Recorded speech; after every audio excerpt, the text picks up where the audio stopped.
Alhamdulillahi Rabbil Alameen wal aqibatu lil muttaqin wala udwana illa alal zalimin. Allahumma salli ala Muhammadin wa ala ali Muhammad kama sallaita ala Ibrahim wa ala ali Ibrahim innaka Hamidum Majid. Allahumma barik ala Muhammadin wa ala ali Muhammad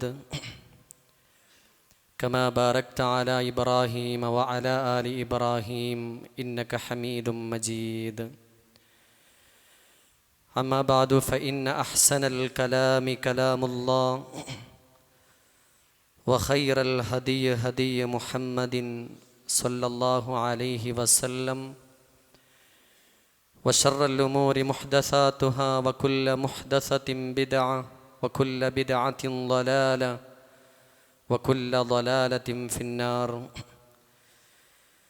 أعوذ بالله من الشيطان الرجيم.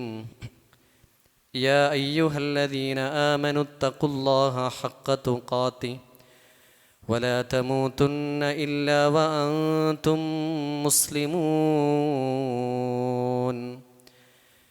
يا أيها الذين آمنوا اتقوا الله وقولوا قولا سديدا يصلح لكم أعمالكم ويغفر لكم ذنوبكم ومن يطع الله ورسوله فقد فاز فوزا عظيما.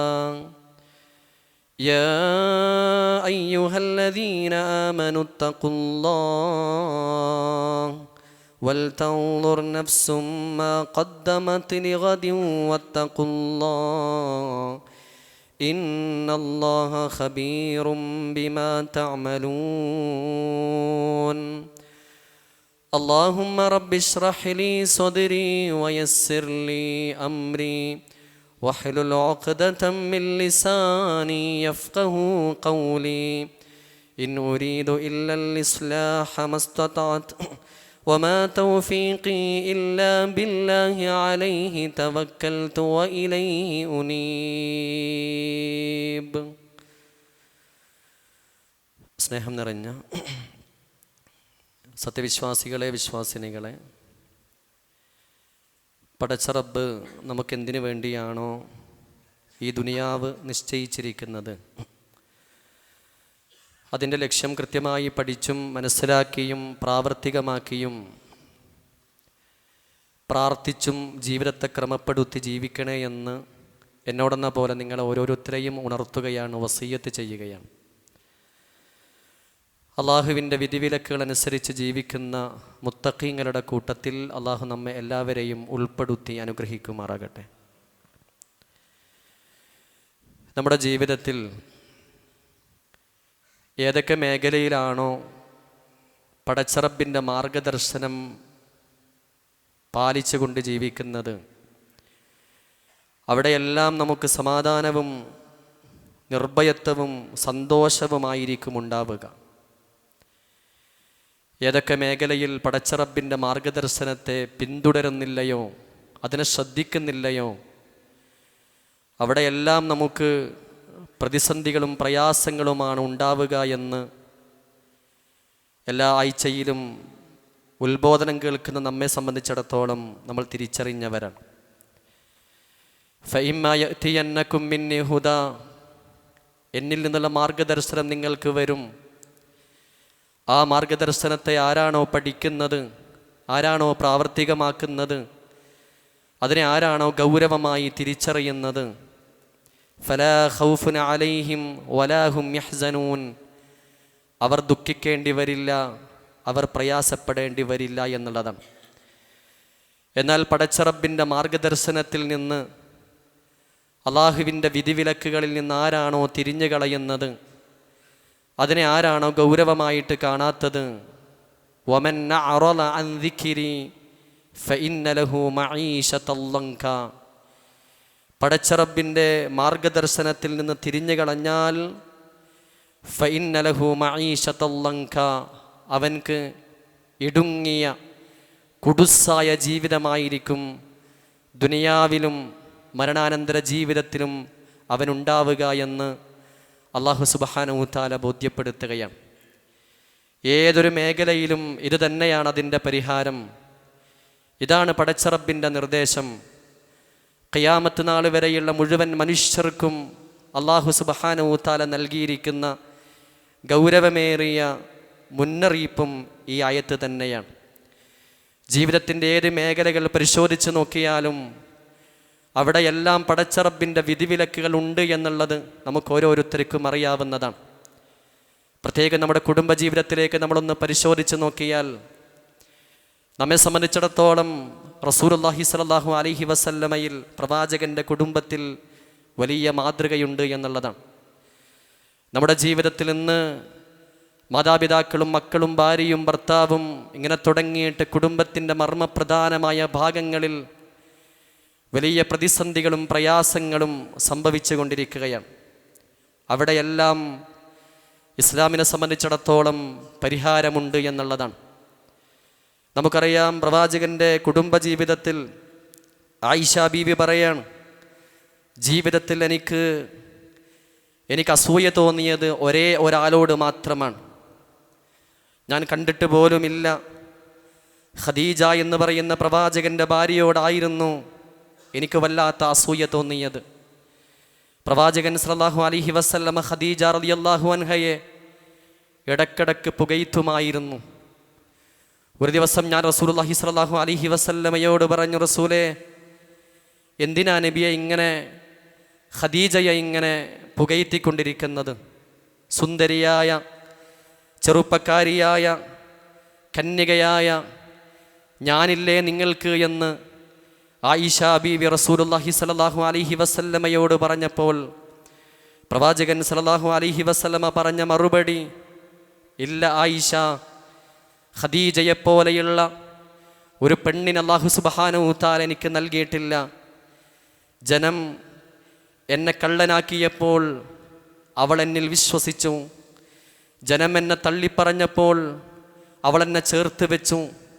ദരിദ്രനായിരുന്നു ഞാൻ. എൻ്റെ ദാരിദ്ര്യത്തെ ചേർത്ത് വെച്ച് എനിക്ക് താങ്ങും തണലുമായത് എൻ്റെ ഖദീജയാണ്. ഖദീജ റളിയല്ലാഹു അൻഹ വിവാഹവുമായി ബന്ധപ്പെട്ട് കാണാം, ഖദീജയെ വിവാഹം കഴിക്കാൻ ധാരാളം ആളുകൾ, പ്രമാണിമാർ ആഗ്രഹിച്ചിരുന്നു. മൂന്നാമത്തെ വിവാഹമാണ് ഖദീജയുടേത്. പ്രമാണിമാരെല്ലാം വന്ന് ഖദീജയോട് വിവാഹം അന്വേഷിച്ചു. പക്ഷേ മഹദിയായ ഖദീജ റളിയല്ലാഹു അൻഹ റസൂലുള്ളാഹി സ്വല്ലല്ലാഹു അലൈഹി വസല്ലമയെയാണ് ഭർത്താവായി സ്വീകരിച്ചത്. പ്രമാണിമാർ പറയാൻ തുടങ്ങി, അനാഥനും ദാരിദ്ര്യവുമുള്ള മുഹമ്മദിനെയാണോ ഖദീജ സെലക്ട് ചെയ്തത്? ഖദീജക്കെന്തു പറ്റി എന്ന് ആ പ്രമാണിമാരായ ആളുകളെല്ലാം പറഞ്ഞപ്പോൾ അവരെയെല്ലാം ഖദീജ റളിയല്ലാഹു അൻഹ വീട്ടിലേക്ക് ക്ഷണിച്ചു വരുത്തുകയാണ്. എന്നിട്ട് ഖദീജയുടെ കയ്യിലുണ്ടായിരുന്ന മുഴുവൻ സമ്പത്തും റസൂലുള്ളാഹി സ്വല്ലല്ലാഹു അലൈഹി വസല്ലമയെ ഏൽപ്പിക്കുകയാണ്. അവിടെ വെച്ചുകൊണ്ട് ഖദീജ പറയുന്നൊരു മറുപടിയുണ്ട്, ഇപ്പോൾ റസൂലുള്ളാഹി സ്വല്ലല്ലാഹു അലൈഹി വസല്ലം അഥവാ മുഹമ്മദാകുന്നു എന്ന് ഏറ്റവും വലിയ കോടീശ്വരൻ, ഞാനിന്ന് ഏറ്റവും പാവപ്പെട്ടവളാകുന്നു എന്ന് തൻ്റെ സമ്പത്തെല്ലാം റസൂലുള്ളാഹി സ്വല്ലല്ലാഹു അലൈഹി വസല്ലമയെ ഏൽപ്പിച്ചുകൊണ്ട് ഖദീജ പറഞ്ഞതായി നമുക്ക് കാണുവാൻ സാധിക്കും. അതുകൊണ്ട് ആ റസൂലുള്ളാഹി സ്വല്ലല്ലാഹു അലൈഹി വസല്ലമ പറഞ്ഞു, ഖൈറു നിസാഇഹാ മറിയം വ ഖൈറു നിസാഇഹാ ഖദീജ എന്ന് റസൂലുള്ളാഹി സ്വല്ലല്ലാഹു അലൈഹി വസല്ലമ പറഞ്ഞു. ലോകത്തെ സ്ത്രീകളിൽ ഏറ്റവും ഖൈറായ പെണ്ണ് മറിയമാണ്. ആ മറിയമിനോട് ചേർത്ത് റസൂലുള്ളാഹി സ്വല്ലല്ലാഹു അലൈഹി വസല്ലമ പറഞ്ഞത് വ ഖൈറു നിസാഇഹാ ഖദീജ, ലോകത്തുള്ള മുഴുവൻ സ്ത്രീകൾക്കും മാതൃകയാണ്, ഖൈറാണ് ഖദീജ എന്ന് മഹാനായ റസൂലുള്ളാഹി സല്ലല്ലാഹു അലൈഹി വസല്ലമ പറഞ്ഞു. ജീവിതത്തിൽ എന്തെങ്കിലും ആലോചിച്ച് നോക്കിയിട്ടുണ്ടോ? എൻ്റെ ശബ്ദം കേൾക്കുന്ന മുഴുവൻ രക്ഷിതാക്കളോടും അതേപോലെ വിവാഹം കഴിച്ചവരോടും വിവാഹം കഴിക്കാൻ ആഗ്രഹിക്കുന്നവരോടും ഭാര്യയോടും ഭർത്താവിനോടും മുഴുവൻ ആളുകളോടും ഏറ്റവും ശ്രേഷ്ഠതയുള്ള പെണ്ണ് ഖദീജയാണ് എങ്കിൽ ഖദീജയുടെ ജീവിതത്തിൽ സംഭവിക്കുന്ന കാര്യങ്ങൾ എത്രമാത്രം ഗൗരവമാണ് എന്നും നമ്മുടെ ജീവിതം എത്രമാത്രം അതുമായി നമ്മൾ ചിന്തിച്ചിട്ടുണ്ട് എന്നും നമ്മൾ ചിന്തിച്ച് നോക്കിയിട്ടുണ്ടോ?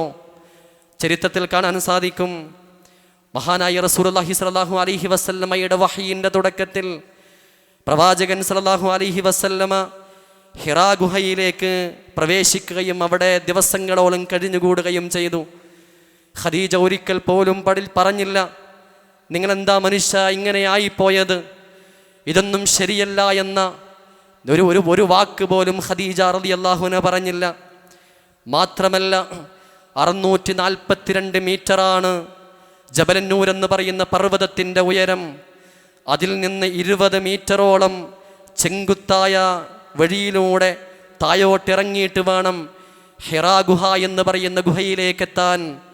ഒരു നല്ല ശക്തിയുള്ള ഒരാളെ സംബന്ധിച്ചിടത്തോളം ഇന്നവിടെ പോകുവാനുള്ള സ്റ്റെപ്പുകളും വഴികളൊക്കെ ഉണ്ടാക്കിയിരിക്കുന്ന ആ ഹിറാ ഗുഹയിലേക്ക് കയറിപ്പോവണമെങ്കിൽ 1.5 മണിക്കൂർ 2 മണിക്കൂർ വേണം. അങ്ങനെയുള്ള സ്ഥലങ്ങളിലേക്ക് ഭക്ഷണപാത്രവുമായി ആ വൃദ്ധയായ മാതാവ് തൻ്റെ ഭർത്താവിന് ഭക്ഷണം നൽകാൻ പോകുന്ന ആ വിഷയത്തിൽ കാണുവാൻ സാധിക്കും, സഹായത്തിന് പോലും ഒരാളെയും കൂട്ടിയില്ല. എൻ്റെ ഭർത്താവിന് ഭക്ഷണം എത്തിച്ചു കൊടുക്കേണ്ട ബാധ്യത എൻ്റെ ബാധ്യതയാണ്, അത് ഞാനാണ് എത്തിച്ചു കൊടുക്കേണ്ടത്, അത് ഞാൻ മാത്രം ചെയ്യേണ്ട പ്രവർത്തനമാണ് എന്ന് പറഞ്ഞ് ദിവസങ്ങളോളം ആ ജബലന്നൂർ എന്ന് പറയുന്ന പർവ്വതത്തിലേക്ക് കയറിയിട്ട് തൻ്റെ ഭർത്താവിന് ഭക്ഷണം എത്തിച്ചു കൊടുക്കുക എന്ന മനോഹരമായ ചരിത്രമാണ് ഖദീജയിൽ നിന്നുണ്ടാവുന്നത്. തീർന്നില്ല, റസൂലുള്ളാഹി സ്വല്ലല്ലാഹു അലൈഹി വസല്ലമക്ക് വഹി ഇറങ്ങി. നമുക്കൊക്കെ എന്തെങ്കിലും ജീവിതത്തിൽ പ്രയാസം വന്നാൽ, എന്തെങ്കിലും പ്രതിസന്ധികൾ വന്നാൽ, എന്തെങ്കിലും ടെൻഷനുകൾ വന്നാൽ നമ്മൾ ആരിലേക്കാണ് പോവാറുള്ളത്? മഹാനായ റസൂലുള്ളാഹി സ്വല്ലല്ലാഹു അലൈഹി വസല്ലമക്ക് വല്ലാത്തൊരു പ്രതിസന്ധി സമയമായിരുന്നു. ജിബ്രീൽ അലൈഹിസ്സലാത്തു വസ്സലാമുമായി അഭിമുഖീകരിക്കേണ്ടി വന്ന സന്ദർഭം. റസൂലുള്ളാഹി സ്വല്ലല്ലാഹു അലൈഹി വസല്ലം അബൂബക്കർ എന്ന കൂട്ടുകാരൻ്റെ അടുക്കലേക്കായിരുന്നില്ല പോയിരുന്നത്, വേറെ ഏതെങ്കിലും ആളുകളുടെ അടുക്കലായിരുന്നില്ല പോയിരുന്നത്, മറിച്ച് ഖദീജ എന്ന് പറയുന്ന ഭാര്യയുടെ അടുത്തേക്കായിരുന്നു റസൂലുള്ളാഹി സ്വല്ലല്ലാഹു അലൈഹി വസല്ലം പോയിരുന്നത്. എന്തുകൊണ്ട് എന്ന് ചോദിച്ചാൽ അത്രയോളം ചേർത്ത് വെക്കുമായിരുന്നു, അത്രയോളം പ്രയാസങ്ങൾക്കുള്ള പ്രതിസന്ധിയും അതേപോലെ കൺകുളിർമയും നൽകിയിരുന്നു ഖദീജ എന്ന് ചരിത്രം രേഖപ്പെടുത്തുകയാണ്.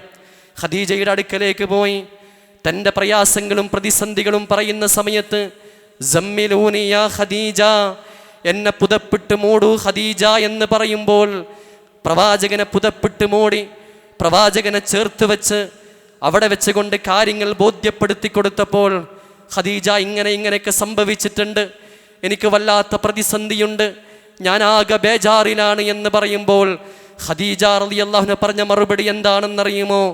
കല്ലാ, വേണ്ട, അബ്ശിർ, നിങ്ങൾ സന്തോഷിക്കുക, ഫവല്ലാഹി ലാ യുഹ്സികല്ലാഹു അബദാ, അല്ലാഹുവാണേ സത്യം, ഒരിക്കലും അല്ലാഹു താങ്കളെ കൈവടിയുകയില്ല.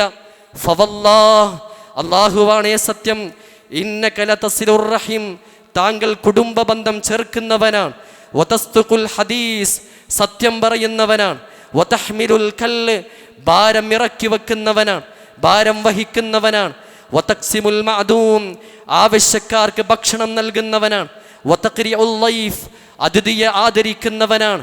ഇങ്ങനെ ഒരു ഭർത്താവിന് നൽകാൻ കഴിയുന്ന ഏറ്റവും മനോഹരമായ വാക്കുകൾ കൊണ്ടായിരുന്നു ഖദീജ റളിയല്ലാഹു അൻഹ റസൂലുള്ളാഹി സ്വല്ലല്ലാഹു അലൈഹി വസല്ലമയെ ചേർത്ത് വെച്ചത്. പ്രവാചകനിൽ ആദ്യമായി വിശ്വസിച്ചത് ഖദീജയായിരുന്നു. അള്ളാഹുവിൻ്റെ മാർഗത്തിൽ ഏറ്റവും ആദ്യമായി സമ്പത്ത് ചെലവഴിച്ചത് ഖദീജയാണ്. പ്രവാചകന്റെ പിന്നിൽ നിന്ന് ആദ്യമായി നമസ്കരിക്കാൻ ഭാഗ്യം ലഭിച്ച മഹദിയാണ് ഖദീജ റളിയല്ലാഹു അൻഹ എന്ന് പറയുന്നത്. ഇങ്ങനെ ജീവിതത്തിൻ്റെ ഓരോ ചരിത്രങ്ങൾ പഠിക്കുമ്പോഴും മനസ്സിന് വല്ലാത്ത കൺകുളിർമ നൽകുന്ന ചരിത്രമാണ് ഖദീജയിൽ നിന്നുണ്ടായിരിക്കുന്നത്. തീർന്നില്ല, ഷൈബ് അബൂ താലിബ് എന്ന് പറയുന്ന മലഞ്ചെരുവിൽ അവിടെ ഉണ്ടായിരുന്ന മക്ക മുശ്രിക്കീങ്ങളായ ആളുകളുടെ പ്രമാണിമാർ പ്രവാചകനെയും കുടുംബത്തെയും ഉപരോധിച്ച, പ്രവാചകനെയും അനുചരന്മാരെയും ഉപരോധിച്ച ചരിത്രം രേഖപ്പെടുത്തിയതായി കാണുവാൻ സാധിക്കും. 3 വർഷം എന്നൊക്കെ ചരിത്രത്തിൽ രേഖപ്പെടുത്തിയിരിക്കുന്ന സംഭവം. മലഞ്ചെരുവിൽ ജീവിക്കേണ്ടി വന്നു, ആരും ഭക്ഷണം കൊടുത്തില്ല, മറ്റു കാര്യങ്ങളെല്ലാം ഉപരോധിച്ചപ്പോൾ പ്രവാചകന്റെ കൂടെ അന്നുണ്ടായിരുന്നത് ഖദീജ റളിയല്ലാഹു അൻഹയായിരുന്നു.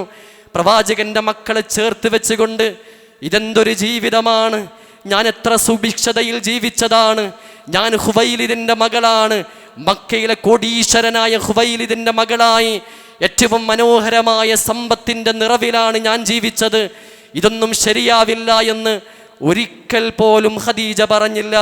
ഇതെന്താ ഇങ്ങനെ എന്ന് ഇതൊരിക്കൽ പോലും ഖദീജ റളിയല്ലാഹു അൻഹ പ്രവാചകനോടൊരു വാക്ക് പോലും പറഞ്ഞില്ല. തൻ്റെ മക്കളെ ചേർത്ത് വെച്ച്, പ്രവാചകനെയും ചേർത്ത് വെച്ച്, ആ ഉപരോധത്തിൽ പോലും പ്രവാചകന് ഏറ്റവും താങ്ങും തണലുമായത് ഖദീജയാണ് എന്ന് നമുക്ക് ചരിത്രത്തിൽ രേഖപ്പെടുത്തിയതായി നമുക്ക് കാണുവാൻ സാധിക്കും. ഇതാണ് പെണ്ണ്, ഇതായിരിക്കണം ഭാര്യ, ഇതായിരിക്കണം ഭാര്യയായി സെലക്ട് ചെയ്യേണ്ടതിൻ്റെ ഏറ്റവും വലിയ ക്വാളിറ്റി എന്ന് എത്ര മനോഹരമായിട്ടാണ് ചരിത്രം രേഖപ്പെടുത്തിയത്. സമ്മിലൂനിയ ഖദീജ എന്ന ചരിത്രം കേൾക്കാത്തവരായിട്ട് ആരാണുള്ളത്? പക്ഷേ ജീവിതത്തിൽ അങ്ങനെയൊരു പെണ്ണുണ്ടാവാൻ, അങ്ങനെയൊരു ഭാര്യയുണ്ടാവാൻ, അങ്ങനെയൊരു നമ്മുടെ കുട്ടിയുടെ ഒരു ഉമ്മയുണ്ടാവാൻ നമ്മൾ എന്തെങ്കിലും ആഗ്രഹിച്ചിട്ടുണ്ടോ, അതിനുവേണ്ടി പ്രവർത്തിച്ചിട്ടുണ്ടോ എന്ന് പരിശോധിക്കണം. തളിപ്പറമ്പിൻ്റെ ഉള്ളിൽ പോലും എത്രയെത്ര ദാമ്പത്യമാണ് തകർന്ന് തരിപ്പണമാകുന്നത്, എത്ര മാതാപിതാക്കളും മക്കളുമാണ് തകർന്ന് തരിപ്പണമാകുന്നത്, എത്ര ബന്ധങ്ങളാണ് തകർന്ന് തരിപ്പണമാകുന്നത്. എന്താണ് അതിന് കാരണമെന്നറിയുമോ? പടച്ച റബ്ബിൻ്റെ മാർഗദർശനം പിൻപറ്റാത്തത് കൊണ്ടാണ്. പറയുകയാണ്, ചരിത്രം രേഖപ്പെടുത്തുന്നു, റസൂലുള്ളാഹി സ്വല്ലല്ലാഹു അലൈഹി വസല്ലം വീട്ടിൽ നിന്നിറങ്ങി പുറത്തേക്ക് പോയി പ്രവാചകൻ അനുഭവിക്കേണ്ടി വന്ന എല്ലാ പ്രതിസന്ധികളും പ്രയാസങ്ങളും വരുമ്പോഴും ആ പ്രയാസങ്ങളെയും പ്രതിസന്ധികളെയും മനോഹരമായി ഒപ്പിയെടുത്ത് മാറ്റാൻ, പ്രവാചകനെ ചേർത്ത് വെക്കാൻ, ഭർത്താവിന് മനോഹരമായി അവരെ സ്വാന്തനം നൽകാൻ ഖദീജ റളിയല്ലാഹു അൻഹയിലൂടെയായിരുന്നു അല്ലാഹു സുബ്ഹാനഹു തആല പ്രവാചകന് ആശ്വാസം നൽകിയത് എന്ന് ചരിത്രം രേഖപ്പെടുത്തുകയാണ്. അതുകൊണ്ടാണ് മരണാസന്നമായി കിടക്കുമ്പോൾ ഖദീജയുടെ അടുക്കലേക്ക് പ്രവാചകൻ പോകുന്നുണ്ട്. പ്രവാചകനോട് ഖദീജ പറയുന്നത്, പ്രവാചകരെ, അള്ളാഹു താങ്കൾക്ക് നല്ല ഭാര്യമാരെ നൽകട്ടെ, അള്ളാഹു താങ്കൾക്ക് നല്ല മക്കളെ നൽകട്ടെ എന്ന അവസാനത്തിൽ പോലും പ്രവാചകനെ ചേർത്ത് വെച്ച് പറഞ്ഞ മറുപടിയായിരുന്നു ചരിത്രത്തിൽ ഉണ്ടായിരുന്നത്. അലി ഇബ്നു അബീ താലിബ് റളിയല്ലാഹു അൻഹു പറയാണ്, പ്രവാചകൻ സല്ലല്ലാഹു അലൈഹി വസല്ലമ മരണപ്പെട്ട് ദിവസങ്ങളോളം പ്രവാചകന്റെ വീട്ടിൻ്റെ മൂലയിൽ ഇരുന്നു കൊണ്ട് റസൂലുള്ളാഹി സല്ലല്ലാഹു അലൈഹി വസല്ലം ഏങ്ങി ഏങ്ങി കരഞ്ഞു നിന്നു. എൻ്റെ ഖദീജ എന്ന് പറഞ്ഞ് പ്രവാചകൻ സല്ലല്ലാഹു അലൈഹി വസല്ലം ഏങ്ങി ഏങ്ങി കരയുന്നത് ഞാൻ കണ്ടിരുന്നു എന്ന് അലി ഇബ്നു അബീ താലിബ് റളിയല്ലാഹു അൻഹു പറഞ്ഞതായി നമുക്ക് കാണുവാൻ സാധിക്കും. മഹാനായ അബൂ ഹുറൈറ റളിയല്ലാഹു അൻഹു റിവായത്ത് ചെയ്യുന്ന ഹദീസിൽ കാണാം, ജിബ്രീൽ അലൈഹിസ്സലാത്തു വസ്സലാം റസൂലിൻ്റെ അടുക്കലേക്ക് വരികയാണ്. എന്നിട്ട് പ്രവാചകൻ സല്ലല്ലാഹു അലൈഹി വസല്ലമയോട് പറഞ്ഞു, ഹാദിഹി ഖദീജ ഖദ് അതത് മഅഹാ ഇനാഉ ഫീഹി ഇദാമുൻ ഔ തആമുൻ ഔ ശറാബുൻ. ഇദാ പ്രവാചകരെ, ഖദീജ താങ്കളുടെ അടുക്കലേക്ക് വരികയാണ്. അവരുടെ കൈവശം കറികളും ഭക്ഷണങ്ങളും അതടങ്ങിയ പാത്രങ്ങളുമായിട്ടാണ് ഖദീജ വരുന്നത്. ഫഇദാ ഹിയ അതതക ഫഖറഹാ അലൈഹസ്സലാം മിൻ റബ്ബിഹാ വബിന്നി. ഖദീജയോട് പ്രവാചകരെ താങ്കൾ പറഞ്ഞു കൊടുക്കണം, താങ്കൾ സന്തോഷ വാർത്ത അറിയിക്കണം, അല്ലാഹു ഖദീജയോട് സലാം പറഞ്ഞിരിക്കുന്നു, ഞാനും ഖദീജയോട് സലാം പറഞ്ഞിരിക്കുന്നു എന്ന് ഖദീജയോട് പറയണമെന്ന് മഹാനായ റസൂലുള്ളാഹി സ്വല്ലല്ലാഹു അലൈഹി വസല്ലമയോട് ജിബ്രീൽ പറയുകയാണ്.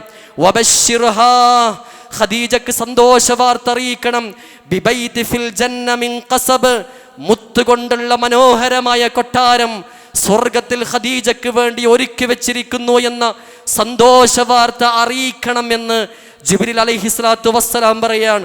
ലാ സഖബ ഫീഹി വലാ നസബ്, ഇല്ല, ഒരിക്കലും അവിടെ ഇനി ഖദീജക്ക് ക്ലേശമില്ല, അവിടെ വെച്ചുകൊണ്ടൊരു പ്രയാസവും പ്രതിസന്ധിയും ഖദീജക്കില്ല എന്ന സന്തോഷ വാർത്ത അറിയിക്കണമെന്ന് ജിബ്രീൽ അലൈഹിസ്സലാത്തു വസ്സലാം റസൂലുള്ളാഹി സ്വല്ലല്ലാഹു അലൈഹി വസല്ലമയുടെ അടുക്കലേക്ക് വന്ന് പറഞ്ഞു.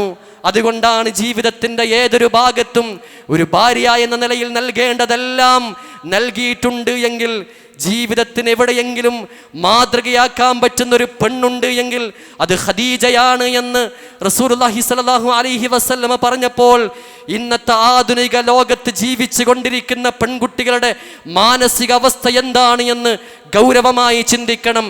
രക്ഷിതാക്കൾ എന്ന നിലയിൽ അവരുടെ മക്കൾക്ക്, അവരുടെ പെൺകുട്ടികൾക്ക് ഭർത്താവിനെ സെലക്ട് ചെയ്യുമ്പോൾ ആ സെലക്ട് ചെയ്യുന്നതിൻ്റെ മാതൃക എന്താണ് എന്ന് ഗൗരവമായി പരിശോധിക്കണം.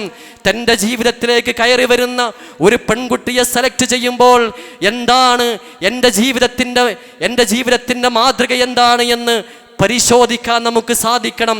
അല്ല എങ്കിൽ ഏത് സ്ഥലത്ത് സുഖമുണ്ടായാലും, ഏത് സ്ഥലത്ത് സന്തോഷകരമായ അവസ്ഥയുണ്ടായി കഴിഞ്ഞാലും തൻ്റെ കുടുംബ ജീവിതത്തിൻ്റെ ഉള്ളറകളിലെ ഏറ്റവും മനോഹരമായ ആ ബന്ധമാകുന്ന ദാമ്പത്യ ജീവിതത്തിൻ്റെ ഉള്ളിൽ മാതാപിതാക്കൾ മക്കളെന്ന അതിൻ്റെ ഏറ്റവും മനോഹരമായ ആ അവസ്ഥയിൽ വിള്ളലുകൾ സംഭവിച്ചാൽ എന്തിനാ കൊട്ടാരം പോലെയുള്ള വീട്, എന്തിനാ ബിസിനസ്, എന്തിനാ മനോഹരമായ വാഹനങ്ങൾ, എന്താണുള്ളത് എന്ന് നമ്മൾ തിരിച്ചറിഞ്ഞിട്ടുണ്ടോ എന്ന് ഗൗരവമായി ചിന്തിക്കണം. അതുകൊണ്ടാണ് പരിശുദ്ധ ഖുർആൻ സൂറത്തുൽ ഫുർഖാനിൽ അതിൻ്റെ അവസാന ഭാഗത്ത് ഇബാദുർ റഹ്മാനിൻ്റെ പ്രാർത്ഥനകൾ പറയുന്ന, അവരുടെ സ്വഭാവം പറയുന്ന ഭാഗത്ത് കാണാം, റബ്ബനാ ഹബ് ലനാ മിൻ അസ്വാജിനാ വദുർരിയാതിനാ ഖുർറത അയുനിൻ വജഅൽനാ ലിൽ മുത്തഖീന ഇമാമാ. റബ്ബനാ ഹബ് ലനാ മിൻ അസ്വാജിനാ വദുർരിയാതിനാ. റബ്ബേ എന്ന് വിളിച്ചുകൊണ്ട് അള്ളാഹുവിൻ്റെ അടിമകൾ പ്രാർത്ഥിക്കുകയാണ്.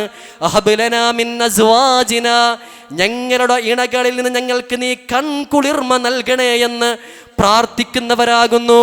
ഈ പ്രാർത്ഥന പ്രാർത്ഥിക്കാത്ത ആരാണ് ഇവിടെയുള്ളത്? ജീവിതത്തിൽ എന്തെങ്കിലും ചിന്തിച്ച് നോക്കിയിട്ടുണ്ടോ? ഞാനെന്ന ഭർത്താവിനെ കൊണ്ട് എൻ്റെ ഭാര്യയ്ക്ക് കൺകുളിർമ നൽകുന്ന ഏതെങ്കിലും മനോഹരമായ ഒരു സമയം അവർക്ക് വേണ്ടി ഞാൻ ചെലവഴിച്ചിട്ടുണ്ടോ? അവർക്ക് സന്തോഷിക്കുന്ന മുഹൂർത്തങ്ങൾ സമ്മാനിച്ചിട്ടുണ്ടോ?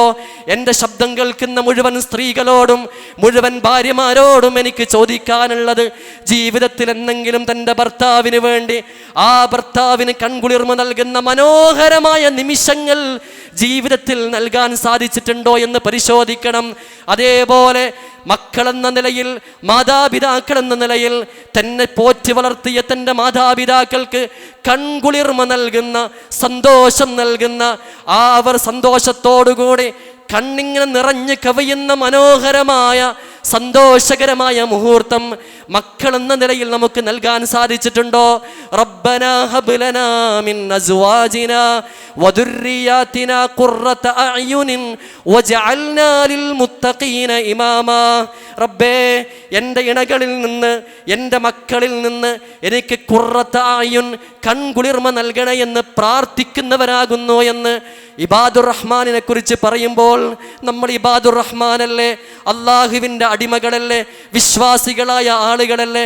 പടച്ച റബ്ബിനെ തിരിച്ചറിഞ്ഞവരല്ലേ? ഖുർആൻ പാരായണം ചെയ്യുന്നവരല്ലേ? നാളെ സ്വർഗത്തിൽ പ്രവേശിക്കണമെന്ന് ആഗ്രഹിക്കുന്ന ആളുകളല്ലേ? ഈ ആയത്തൊക്കെ വെച്ചും ഈ പ്രാർത്ഥനയൊക്കെ വെച്ച് നമ്മൾ ചിന്തിച്ച് നോക്കിയിട്ടുണ്ടോ? നമ്മൾ ഗൗരവമായി പരിശോധിച്ചിട്ടുണ്ടോ?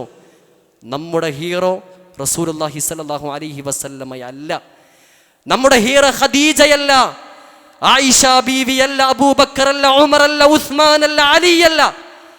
നമ്മുടെ ജീവിതത്തിൻ്റെ അബ്രമാടികൾ തിളങ്ങിക്കൊണ്ടിരിക്കുന്ന അധാർമികതയിൽ ജീവിക്കുന്നവരെ ഹീറോ ആക്കി ജീവിച്ചത് കൊണ്ടാണ് നമ്മുടെ ജീവിതം അസമാധാനത്തിൻ്റെ ഒരു വലിയ കൊട്ടയായിട്ട് മാറിയത്. അള്ളാഹു മനസ്സിലാക്കാൻ തൗഫീഖ് നൽകി അനുഗ്രഹിക്കുമാറാകട്ടെ. അഖൂലു ഖൗലി ഹാദാ അസ്തഗ്ഫിറുല്ലാഹ ലീ വലക്കും ഫസ്തഗ്ഫിറൂ ഇന്നഹു ഹുവൽ ഗഫൂറുർ റഹീം. അൽഹംദുലില്ലാഹി റബ്ബിൽ ആലമീൻ. അല്ലാഹുമ്മ സ്വല്ലി അലാ മുഹമ്മദി വഅലാ ആലി മുഹമ്മദ്.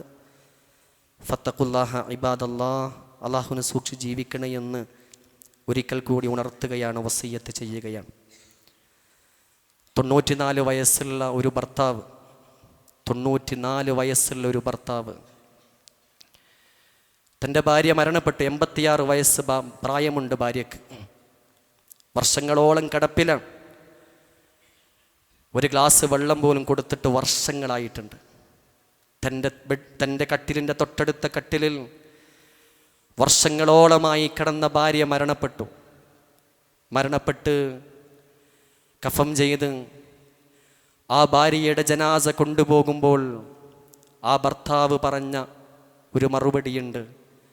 ആ ഭർത്താവ് ആ ഭാര്യയെക്കുറിച്ച് പറഞ്ഞ വാചകമുണ്ട്, എന്നെ തനിച്ചാക്കി അവൾ പോയി എന്നാണ്.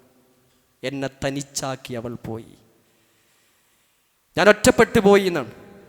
ഞാൻ ഒറ്റപ്പെട്ടു പോയി എന്നാണ്. 8 മക്കളുണ്ടവർക്ക്. 8 മക്കളിൽ ധാരാളം പേരക്കുട്ടികളുണ്ടവർക്ക്. വലിയ വീട്ടിലാണ് അവർ ജീവിക്കുന്നത്. സമ്പത്തുണ്ട്, സൗകര്യങ്ങളുണ്ട്, വാഹനങ്ങളുണ്ട്, മക്കളുണ്ട്, പേരക്കുട്ടികളുണ്ട്. എല്ലാ സംവിധാനങ്ങളുമുള്ള ഒരു കുടുംബത്തിലുള്ള ആ ഉപ്പ പറയാണ്, ആ ഭർത്താവ് പറയാണ്, എന്നെ ഒറ്റപ്പെടുത്തിയിട്ട് അവൾ പോയി എന്നാണ്. എന്തുകൊണ്ട് സഹോദരങ്ങളെ? ഭാര്യ ഭർത്താവ് എന്നൊക്കെ പറഞ്ഞ ആ ഒരു ബന്ധമാണ്. അതിനൊക്കെ വലിയ മധുരമുണ്ട്, അതിനൊക്കെ വലിയ പ്രത്യേകതയുണ്ട്. പക്ഷേ അറിഞ്ഞൊക്കെ ജീവിക്കണം, മനസ്സിലാക്കിയിട്ട് ജീവിക്കണം. ഇതുപോലെ മാതാപിതാക്കളും മക്കളും എന്ന നിലയിലൊക്കെയും വലിയ മാർഗദർശനമാണ് ഇസ്ലാം നൽകിയിരിക്കുന്നത്. ഉപ്പക്കും ഉമ്മക്കും കൺകുളിർമ നൽകാൻ നമുക്ക് സാധിച്ചിട്ടുണ്ടോ എന്ന് പരിശോധിക്കണം. ഈ രീതിയിൽ ജീവിതത്തെ ക്രമപ്പെടുത്തി മുന്നോട്ട് കൊണ്ടുപോകാൻ സാധിക്കണം. ഇന്നത്തെ ആധുനിക സമൂഹം മാറിയിരിക്കുകയാണ്. അവർ വിവാഹത്തിൻ്റെ കാഴ്ചപ്പാടുകളൊക്കെ മാറിയിട്ടുണ്ട്, അവരുടെ ചിന്താഗതികളൊക്കെ മാറിയിട്ടുണ്ട്. ഒരു ചെറുപ്പക്കാരൻ പറഞ്ഞ വാചകം എന്നറിയോ? ഖദീജയുമായി ബന്ധപ്പെട്ടും പ്രവാചകൻ്റെ കുടുംബവുമായി ബന്ധപ്പെട്ടൊക്കെ ചരിത്രങ്ങളൊക്കെ കേട്ടപ്പോൾ ആ ചെറുപ്പക്കാരൻ വന്ന് പറഞ്ഞത്, ഞാൻ കല്യാണം കഴിക്കുമ്പം സൗന്ദര്യത്തിന് കുറച്ച് പ്രാധാന്യം കൊടുത്തു, അവരുടെ ദീന് ഞാൻ നോക്കിയില്ല, അവരുടെ മറ്റു കാര്യങ്ങളൊന്നും ഞാൻ നോക്കിയില്ല, നല്ല സൗന്ദര്യമുള്ള പെണ്ണായിരുന്നു എന്നാണ്. കല്യാണം കഴിച്ചു. ജീവിതത്തിൽ 100% പോലും 100% പോലും ദാമ്പത്യത്തിൻ്റെ മധുരം ഞാൻ ആസ്വദിച്ചിട്ടില്ല എന്ന് ആ ചെറുപ്പക്കാരൻ പറഞ്ഞുവെങ്കിൽ നമ്മൾക്കൊന്ന് ആലോചിക്കൽ നല്ലതാണ്. ഏത് മേഖലയിലും രാവിലെ എഴുന്നേൽക്കുന്നത് രാത്രി കിടന്നുറങ്ങുന്നത് വരെ, ജനനം മുതൽ മരണം വരെ അള്ളാഹുവിൻ്റെ മാർഗദർശനം മനോഹരമായി ഇങ്ങനെ തുറന്നു വെച്ചിട്ടുണ്ട്. അതിലേക്ക് നമ്മൾ പ്രവേശിക്കണം. ആയത്തുകൾ പാരായണം ചെയ്യണം. ഓരോ ആയത്തുകളിലൂടെ നമ്മൾ പ്രവേശിക്കണം. എന്നിട്ട് പടച്ച റബ്ബ് എന്നോട് സംസാരിക്കുകയാണ്, നീ ഇങ്ങനെ ജീവിക്കണം, നീ ഇങ്ങനെ ജീവിക്കാൻ പാടില്ല, ഇതാണ് സത്യം, ഇതാണ് അസത്യം, നീ ഇങ്ങനെയാണ് പെരുമാറേണ്ടത്, ഇങ്ങനെ പെരുമാറാൻ പാടില്ല, ഇങ്ങനെയാണ് സമ്പത്ത് നീ ചെലവഴിക്കേണ്ടത്, സമ്പത്ത് നീ ശേഖരിക്കുമ്പോൾ ഈ രീതിയിൽ ശേഖരിക്കണം എന്ന് തുടങ്ങി 23 വർഷം പ്രവാചകന്റെ ജീവിതത്തെ നിങ്ങൾ ചിന്തിച്ചു നോക്കിയിട്ടുണ്ടോ? പ്രവാചകൻ ഏത് DJ പാർട്ടിക്കാണ് പോയത്? പ്രവാചകൻ എവിടെയാണ് ഡാൻസ് കളിക്കാൻ പോയത്? പ്രവാചകൻ അടിച്ചു പൊളിക്കാൻ എവിടെയാണ് പോയത്? 23 വർഷക്കാലം ഖിയാമത്ത് നാൾ വരെയുള്ള മുഴുവൻ ആളുകൾക്കും എങ്ങനെയാണ് സമാധാനപരമായി ജീവിക്കേണ്ടത് എന്ന മനോഹരമായ മാതൃകയാണ് 23 വർഷങ്ങൾ കൊണ്ട് അല്ലേ സ്വർഗത്തിലേക്ക് പ്രവേശിക്കാൻ വേണ്ടി എൻ്റെ ഉമ്മത്തെല്ലാം സ്വർഗത്തിലേക്ക് പ്രവേശിക്കണമെന്ന് ആഗ്രഹിച്ച് അതിനു വേണ്ടിയായിരുന്നു മുഴുവൻ സെക്കൻഡുകളും നമ്മുടെ നേതാവായ റസൂലുള്ളാഹി സ്വല്ലല്ലാഹു അലൈഹി വസല്ലമ ജീവിച്ചത്. ആ പ്രവാചകനെ ആയിരിക്കണം മാതൃകയാക്കേണ്ടത്. എല്ലാ നിലയിലും ആ ജീവിതത്തെ മാതൃകയാക്കാൻ അല്ലാഹു സുബ്ഹാനഹു തആല നമുക്കെല്ലാവർക്കും തൗഫീഖ് നൽകി അനുഗ്രഹിക്കുമാറാകട്ടെ. ഖുർആനും ഹദീസും കൃത്യമായി പഠിച്ച് മനസ്സിലാക്കി പ്രാവർത്തികമാക്കി ജീവിക്കുമ്പോൾ മാത്രമാണ് നമുക്ക് ജീവിതത്തിൽ സൗഭാഗ്യമുണ്ടാവുകയുള്ളൂ, നല്ല സന്തോഷത്തോടുകൂടി ഈ ലോകത്തോട് വിട പറയാൻ സാധിക്കുകയുള്ളൂ എന്ന കൃത്യമായ ചിന്തയും ബോധവും അല്ലാഹു നമുക്കെല്ലാവർക്കും തൗഫീഖ് നൽകി അനുഗ്രഹിക്കുമാറാകട്ടെ. ഖുർആനും ഹദീസും കൃത്യമായി പഠിച്ച് മനസ്സിലാക്കി പ്രാവർത്തികമാക്കി ജീവിക്കുവാനുള്ള മഹാഭാഗ്യം അല്ലാഹു നമുക്കെല്ലാവർക്കും തൗഫീഖ് നൽകി അനുഗ്രഹിക്കുമാറാകട്ടെ. നമ്മുടെ കൂടെ ഉണ്ടായിരുന്ന പലരും ഇന്ന് ഖബറിലാണ്. അല്ലാഹു അവരുടെ ഖബറുകൾ വിശാലമാക്കി കൊടുക്കുമാറാകട്ടെ. നമ്മുടെ മാതാപിതാക്കളുണ്ട്, നമ്മുടെ ഭാര്യ ഭർത്താക്കന്മാർ, അങ്ങനെ പലരും ഇന്ന് ഖബറിലാണ്. അല്ലാഹു അവരുടെ ഖബറുകൾ വിശാലമാക്കി കൊടുക്കുമാറാകട്ടെ. അല്ലാഹു അവർക്ക് മഗ്ഫിറത്തും മർഹമത്തും നൽകി അനുഗ്രഹിക്കുമാറാകട്ടെ. ആരോടും വെറുപ്പില്ലാതെ, വിദ്വേഷമില്ലാതെ, പകയില്ലാതെ, അസൂയയില്ലാതെ പരസ്പരം സ്നേഹിച്ചും വിട്ടുവീഴ്ച ചെയ്തും വിശാലത കാണിച്ചും തോറ്റുകൊടുക്കേണ്ട സ്ഥലത്ത് തോറ്റുകൊടുത്തും ജീവിക്കുവാനുള്ള മഹാഭാഗ്യം അല്ലാഹു നമുക്കെല്ലാവർക്കും തൗഫീഖ് നൽകി അനുഗ്രഹിക്കുമാറാകട്ടെ. നമ്മുടെ ജീവിതത്തിൽ നിർഭയത്വമുള്ള ഒരവസ്ഥയിലേക്ക് ഇന്ത്യ രാജ്യവും സമൂഹവും ഒക്കെ നല്ല രീതിയിൽ മുന്നോട്ട് പോകുന്ന അവസ്ഥയിൽ അള്ളാഹു നമുക്ക് വിശാലത നൽകി അനുഗ്രഹിക്കുമാറാകട്ടെ. പ്രയാസം അനുഭവിക്കുന്ന പലരും മുസ്ലിമീങ്ങളായ ആളുകൾ പല രാജ്യത്തും നമ്മൾ അറിയാതെ, നമ്മൾ പലതും കേൾക്കാതെ വലിയ പ്രതിസന്ധിയിൽ ജീവിക്കുന്നുണ്ട്. അള്ളാഹു അവർക്കൊക്കെ നിർഭയത്വവും സമാധാനവും നൽകി അനുഗ്രഹിക്കുമാറാകട്ടെ.